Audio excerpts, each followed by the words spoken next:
আশা করছি তোমরা সকলেই খুব ভালো আছো। আর তোমাদের সকলের আশীর্বাদে আমি অনেকটাই ভালো আছি। এখানে দাঁড়িয়ে আজকে ভিডিওর ইন্ট্রোটা দিচ্ছিলাম, কিন্তু এত আওয়াজ তোমরা কিচ্ছু ঠিক করে শুনতে পাবে না, আর তোমাদেরও প্রচণ্ড অধৈর্য লাগবে। তাই ঠিক করলাম এখন নিজের গলাতেই ভিডিওর ইন্ট্রোটা দিই, মানে ভয়েস ওভারটা দিই। তো ফার্স্টেই আমরা ট্রেনে করে চলে গেলাম দমদম। দমদম থেকে আমরা মেট্রো ধরবো, আমরা যাব পার্ক স্ট্রিটে। তো এখানে আমরা প্রায় 50 জনের মতো গেছিলাম, বুঝতেই পারছো তাহলে ঠিক কতটা আনন্দ। চলে এসেছি পার্ক স্ট্রিটে।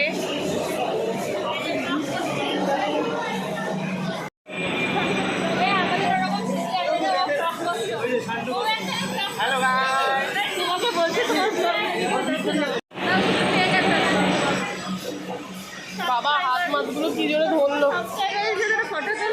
আমার সাবস্ক্রাইবার দেখো গাইজ, আমি তো খুব খুশি ও আমার সাবস্ক্রাইবার। জায়গাটা দেখো গাইজ।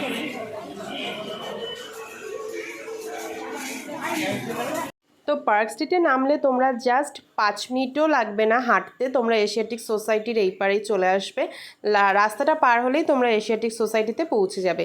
এখানে দুটো বিল্ডিং রয়েছে, একটা হচ্ছে বিদ্যাসাগর ভবন আর একটা হচ্ছে নর্মাল নিউ বিল্ডিং। তো আমরা দেখো এশিয়াটিক সোসাইটির পাশ থেকে যাচ্ছি। আর এশিয়াটিক সোসাইটিতে আমি এর আগে অনেকবার এসেছি, তো আমি তো একটা আলাদাই এক্সপেকটেশন নিয়ে এসেছি। তো চলো যা জানবো তোমাদেরকেও জানাবো। হ্যালো গাইস, আমরা চলে এসেছি এখন ভূতের রাজা দিল বরের মতো।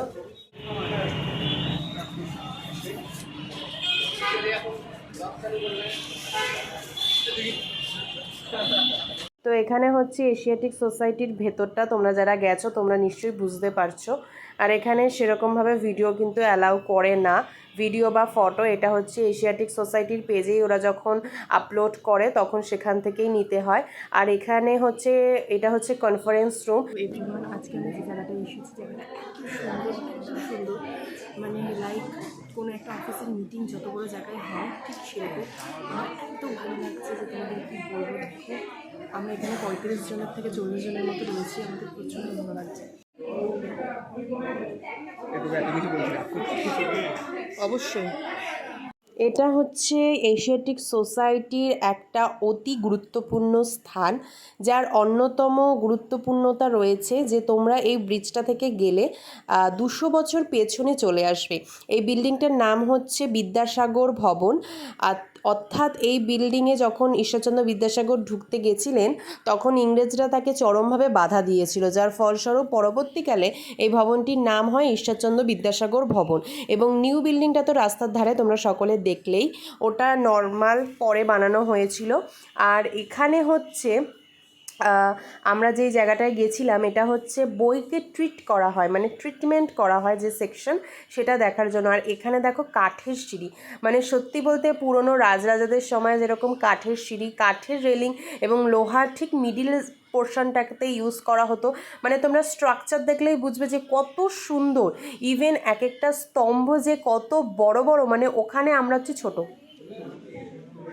দেখো দেখো লিপস্টিক হচ্ছে, দেখো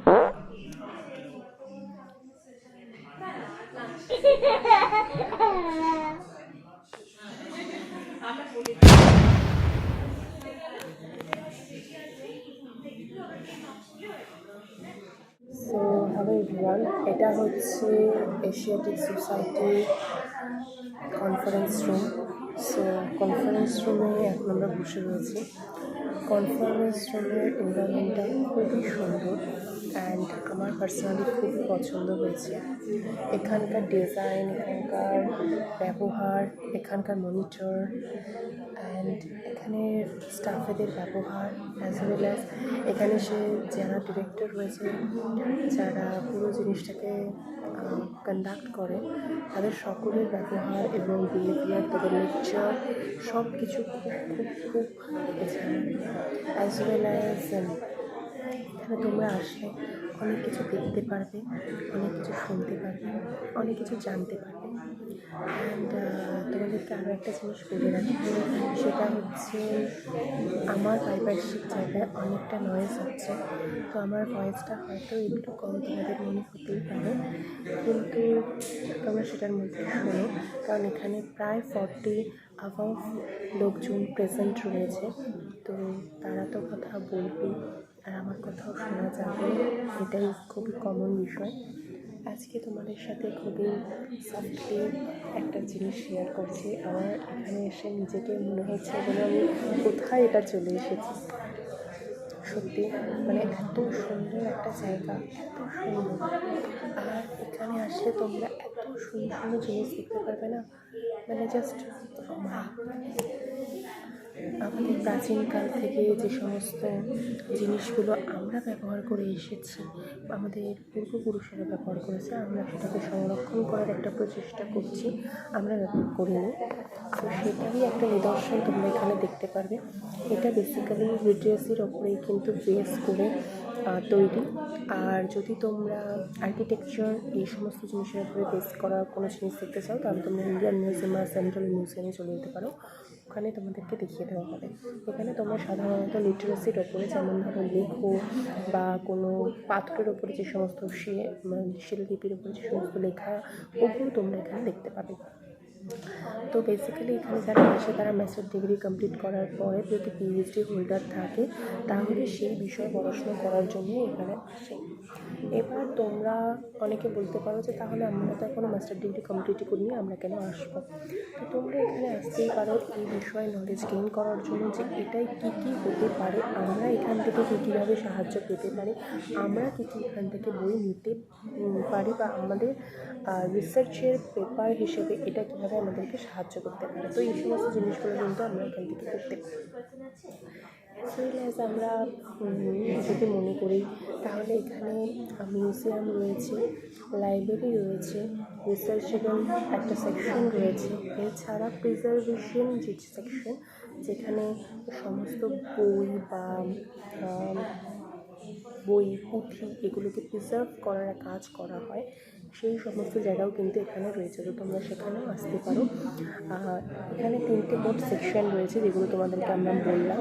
এটা হচ্ছে মিউজিয়াম, একটা হচ্ছে লাইব্রেরি, আর একটা হচ্ছে প্রিজার্ভিং সেকশন, যেখানে ছেঁড়া ফাটা ধুয়ে ধরা বই এগুলোকে হচ্ছে প্রিজার্ভ করা হয়, অ্যাজ ওয়েল অ্যাজ এগুলোকে ল্যামিনেশন করা হয়।